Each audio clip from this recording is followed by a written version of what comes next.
Hi, this is Diana Nafisi from Parque Mexico in Mexico City. Today is day 10 of the H1N1 swine flu epidemic in Mexico City. I'm here with David Lida. We're going to talk about why we live here and what's great about Mexico City. David, how long have you been living here in Mexico? Well, off and on, mostly on since 1990. It's almost 20 years at this point. Well, that doesn't seem possible. Yeah, I hate to, I'm at the point where I hate to count, you know, and but I'll have to start saying I've lost track. And what made you move here in the first place? I spent one day here going from one place to another as a tourist, and I thought there's something here for me.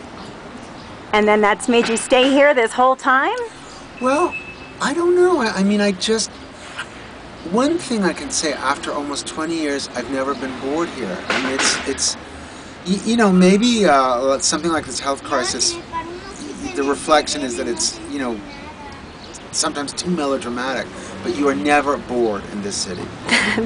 That's true. What about cultural offerings here in Mexico? Oh, cultural offerings, definitely. It's much more along the lines of a developed world city like New York or London than it is compared to like Buenos Aires or Bogota.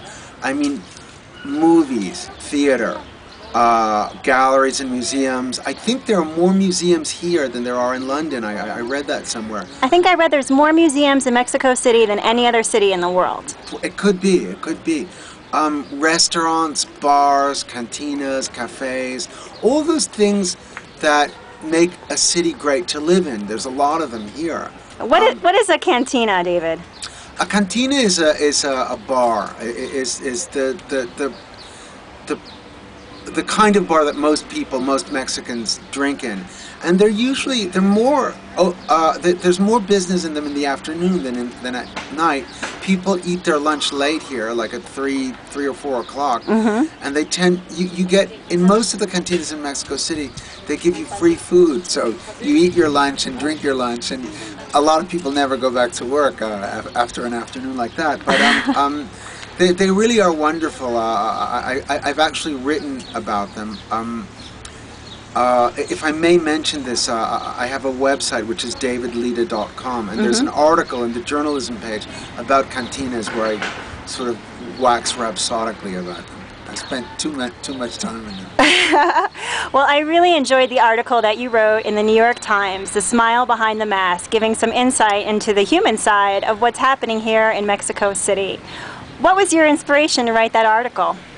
I guess what has most captivated me about Mexico City is the people, and their great capacity to improvise and survive despite great odds against them. I mean, something like half the people in this city, more or less 10 million people, survive on the underground economy, mostly selling things on the street, but also cleaning houses, cleaning public buildings, you know, whatever occurs to them, whatever they can make up. And, you know, okay, I was freaking out a little bit at the beginning of the crisis. I had this flu, I believe. I mean, the doctor said probably the flu I had at the beginning of April was this flu. But being alone at home didn't help. I wanted to go downtown and see the people on the street and how they were getting along, you know. And that was my impetus, to really just be somewhere where there were people somehow getting by despite all these horrible horror stories about how we're all going to die and blah, blah, blah. You know, I didn't believe that quite. And so I went downtown and I wrote about that. It's in the New York Times website on their op-ed page. Well, we'll be sure to link to that on this podcast. And thank you so much for your time, David. Oh, it's a pleasure, Diana. I really appreciate it.